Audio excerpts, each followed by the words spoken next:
right, preseason is finally over. Now the games will actually matter and we can honestly judge them based on a real 48-minute game. Some fans have already been panicking about preseason losses like they were life or death games. But either way, we definitely learned something about this team. Not just one thing either, but actually a few important things about them, especially with them playing without LeBron James for a while, probably until around mid-November at the earliest. And with that in mind, I think we learned a lot about their rotation. In fact, we may have basically seen the exact 10-man rotation they plan to use.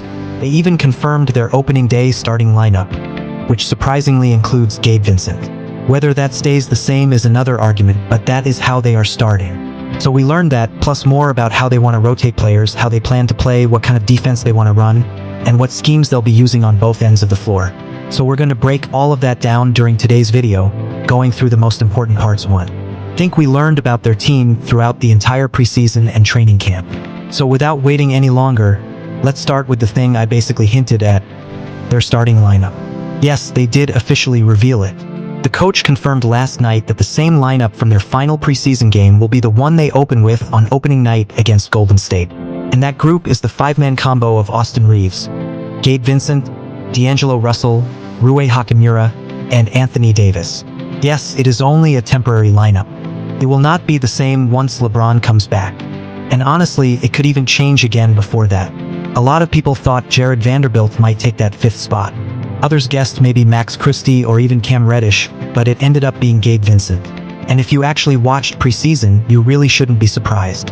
Vincent averaged over 15 points per game in only about 23 minutes played per game. On top of that, he was easily their best 3-point shooter in preseason. Not even close.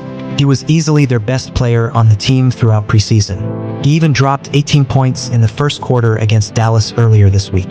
On top of that, he has been a strong locker room voice. Guys like JJ Redick, Luka Doncic, and other players around the league have talked about his impact. So it's clear he is respected and valued in this rotation, which is why he earned that 5th temporary starter spot. And while I don't really have a problem with it, I do think he's one of the few legit two-way players they actually have. Someone who helps on both ends instead of being one-sided. My only hesitation is that he's still one of their smaller defenders. Yes, he's good at point-of-attack coverage and fights through screens, but he's not a wing defender. He can't reliably guard 1 through 3, and sometimes barely 1 through 2. He mainly sticks with point guards, picks up the ball handler early, and pressures at the 3-point line. But beyond that, he won't be a switch-heavy defender.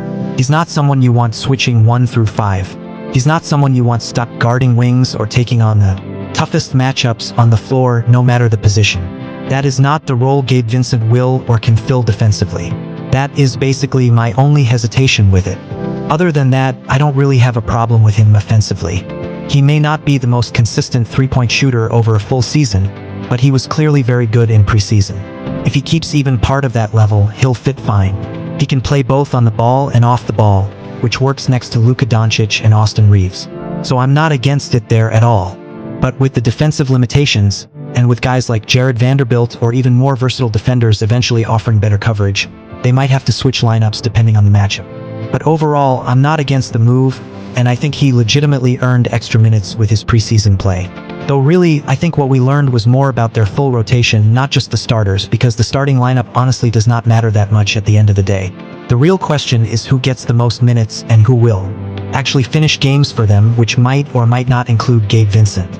Other than that, Redick also strongly hinted at the 9 or 10-man rotation he plans to use on opening night, which obviously includes the 5 starters. Then off the bench, he confirmed Cam Reddish, Jared Vanderbilt, Jackson Hayes, and Max Christie as part of the rotation. That makes 9 players locked in, and if they do go with a 10th man, the most likely option would probably be Taurean Prince. Redick basically showed that last night, with Prince being the 10th man off the bench, or really the 5th guy coming in, getting most of the 3rd and 4th quarter minutes after halftime. Now, I don't know if that actually confirms his spot in the rotation. Jackson Hayes got hurt and didn't play in the second half, so if Hayes stayed in, would Prince have played anything more than garbage time? It's not totally clear. Yes, he was finally available, so they wanted to get him minutes to knock off some rust and see where he's at. But if he really has a locked rotation spot, that's still up for debate. I think it's pretty clear that they already have a 9-man rotation locked in with the 9 players I mentioned. Whether they actually go to a 10-man rotation is still unclear. But if they do, I think the 10th player will be Max Christie, as hinted by JJ Redick last night. That would put him ahead of Dalton Knecht, ahead of guys like Bronny James, Nick Smith Jr., and the other fringe players for now. Christie is the most likely 10th man, and Knecht becomes the 11th man. Again, that could change later or shift depending on the matchup, but based on what Redick showed last night, that looks like their temporary lineup and their 9 or 10 man rotation heading into the regular season. That's something we definitely learned from preseason. Beyond that, and looking past the obvious stuff, I think another big change is how they will start this season compared to how they started last season. Not only because of personnel, obviously Anthony Davis is gone and Luka Doncic is now here, but also because of how they plan to actually play and what schemes they are going to use on both ends. One major change offensively will be the amount of pick and roll they run and the amount of pick and roll they actually build into their offense. That was something they hardly ran early last season. Before the Luka Doncic trade and before the deadline, they ran almost no pick and roll at all. It wasn't a great fit for D'Angelo Russell, and at times it didn't even work that well for LeBron either. Their offense was built more around Anthony Davis, running horn sets and high post touches to force the ball through him and let him operate. But with Anthony Davis gone, and with LeBron no longer acting as the first option or main ball handler, they are shifting toward what Luka prefers. And that means a heavy pick and roll system, especially high pick and roll. We saw it all preseason, both with and without Luka on the floor, which makes it clear it will be a big part of their system this year.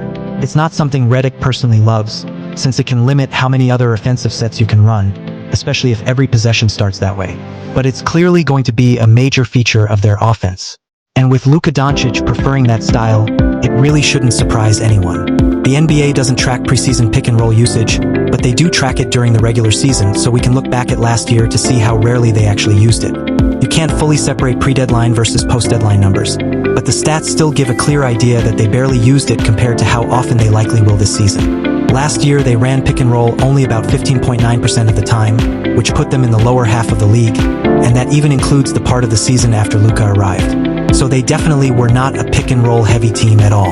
Without Luka, they probably would have been bottom 5 or at least bottom 10. But when they did run pick and roll, they were very effective with it. They finished in the top 10 in pick and roll percentile at 69th percentile last year, averaging 15.88 points per game off pick and roll plays and scoring 0.91 points per possession off pick and roll actions overall. On top of that, they got to the free throw line very often out of the pick and roll, reaching the line on nearly 13% of those possessions. So yes, they didn't run it much, but when they did use it, it was extremely effective, which really isn't shocking considering they had LeBron all year, later added Luka Doncic, and even had D'Angelo Russell for part of the season, who is a solid pick and roll handler. So even though it wasn't a huge part of the offense, it was still one of their most efficient looks, and that number is guaranteed to rise this year. I definitely think we learned from preseason that they will be running way more pick and roll. It's going to be a clear staple of their offense compared to last year, and they're going to cater much more to Luka's style. He will be the driving force of their offense, and that means more pick and roll built around him. But for one final major takeaway from preseason, I would point to their rebounding, specifically their offensive rebounding.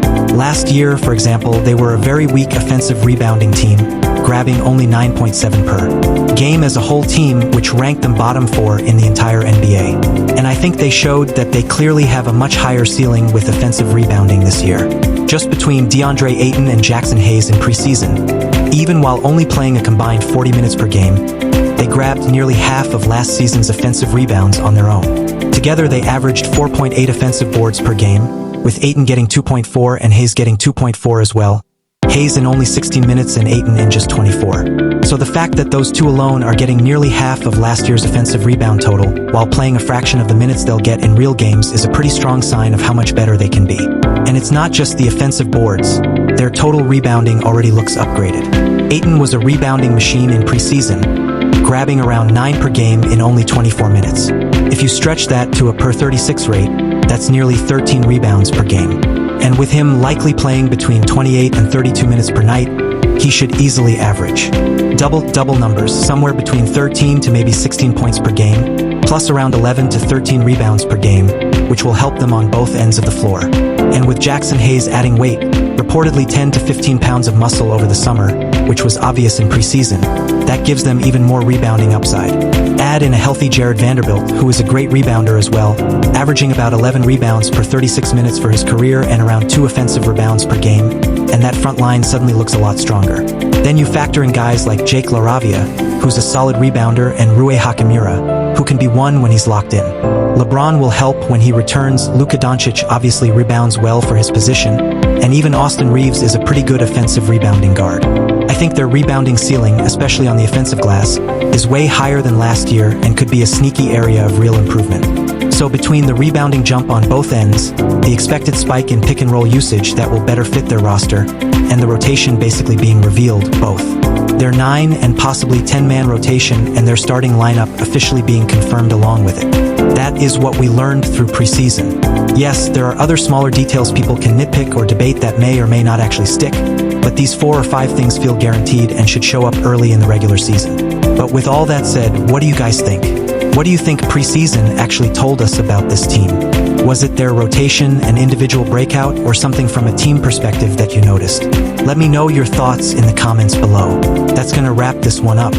If you enjoyed the video, I'd really appreciate it if you dropped a like, subscribe to the channel if you haven't already, and hit the notification bell so you never miss a new upload. Thank you for watching and have a great day or night.